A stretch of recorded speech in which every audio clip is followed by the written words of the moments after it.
Baik pemirsa, kembali lagi bersama kami di Sudut Pandang masih membahas tentang mitigasi yang tepat untuk meredakan kasus COVID di Indonesia yang semakin meningkat. Saya ke Mbak Sharon. Mbak Sharon, dari data-data yang Anda dapatkan, sebenarnya ini menjadi masukankah untuk pemerintah daerah atau pemerintah pusat justru untuk lebih lagi aware terhadap kondisi, apalagi untuk pasien-pasien yang memang harus menjalani perawatannya di rumah? Ya, ya betul sekali Mbak Dika bahwa ini memang harusnya menjadi perhatian begitu ya dari pemerintah pusat, pemerintah daerah. Ini harus menjadi sangat perhatian karena memang temuan kami yang terbaru bahkan ini menunjukkan adanya selisih antara data kematian yang dikumpulkan oleh pemerintah pusat dan data dari pemerintah daerah karena ada selisih sekitar 19.000 kasus kematian yang tidak tercatat. Oke. Nah, tentunya ini akan menjadi perbedaan begitu ya. Ketika ada kasus kematian yang benar kita mencatatnya, maka kita bisa menyampaikan kepada masyarakat risiko-risiko yang sebenarnya memang mengancam dari COVID-19 ini. Nah, persoalannya di sini sejauh ini pemerintah juga belum mencatat berdasarkan apa yang dianjurkan oleh WHO. Bahwa yang dicatat harusnya mereka yang probable juga dicatat sebagai kasus kematian COVID. Tapi pada kenyataannya di sini yang dicatat itu yang sudah memiliki hasil tes PCR. Sehingga di sini ada perbedaan cara mencatat yang berujung pada perbedaan angka kematian. Nah, ini harus menjadi perhatian bersama.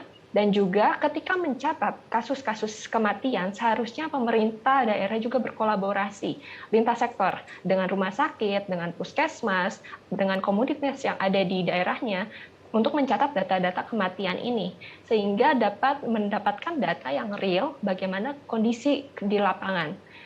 Begitu Mbak Dika. Saya ke Pak Hermawan, dengan kondisi yang makin carut marut ini juga berdampak besar pada tenaga kesehatan kita.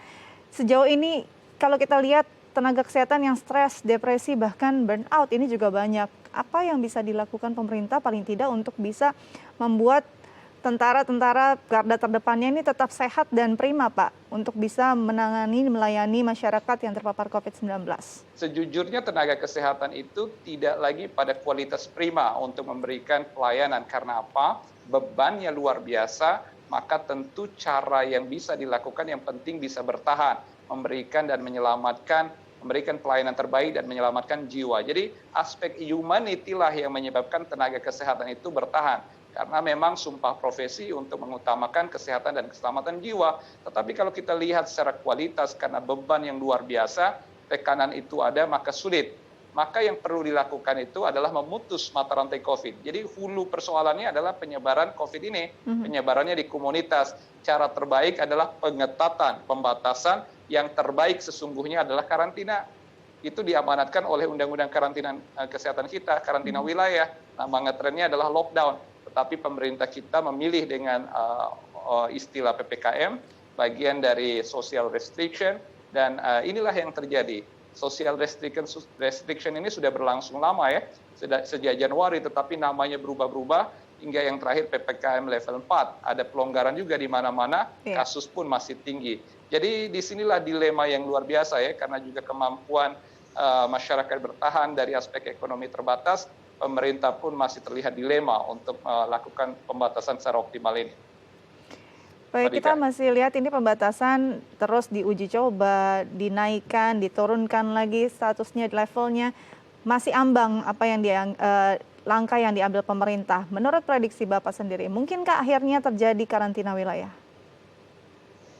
Itu pilihan terbaik seharusnya. Hanya saja memang persoalan ekonomi inilah yang menjadi ukuran yang luar biasa. Karena semakin kita menunda keadaan sebenarnya, ini kan kasus sudah berjalan 16 bulan di Indonesia ya, lebih dari 1,5 tahun. Kalau dulu lebih awal, tentu biaya akan lebih murah. Kalau kita menunda, beban biaya akan pasti lebih mahal. Jadi memilih opsi lockdown secara nasional mungkin tidak menjadi pilihan utama, tetapi lockdown regional itu yang kami rekomendasikan sejak awal Juni yang lalu. Yang dimaksud rekomendasi lockdown regional itu se-Pulau Jawa. Jadi basisnya pulau besar, terutama di Pulau Jawa, karena memang hampir seluruh rujukan COVID di Pulau Jawa itu over capacity.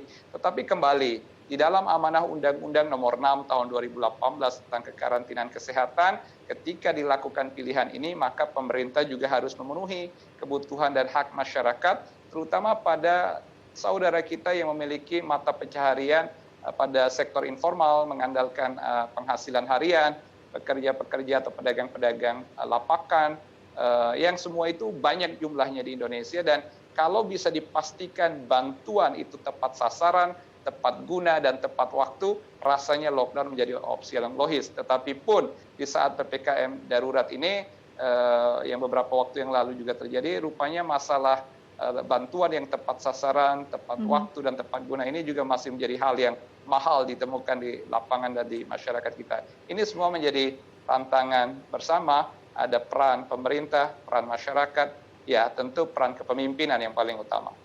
Baik, jadi memang ini PR kita bersama agar tepat waktu, tepat sasaran, dan juga tepat penanganannya untuk paparan COVID-19.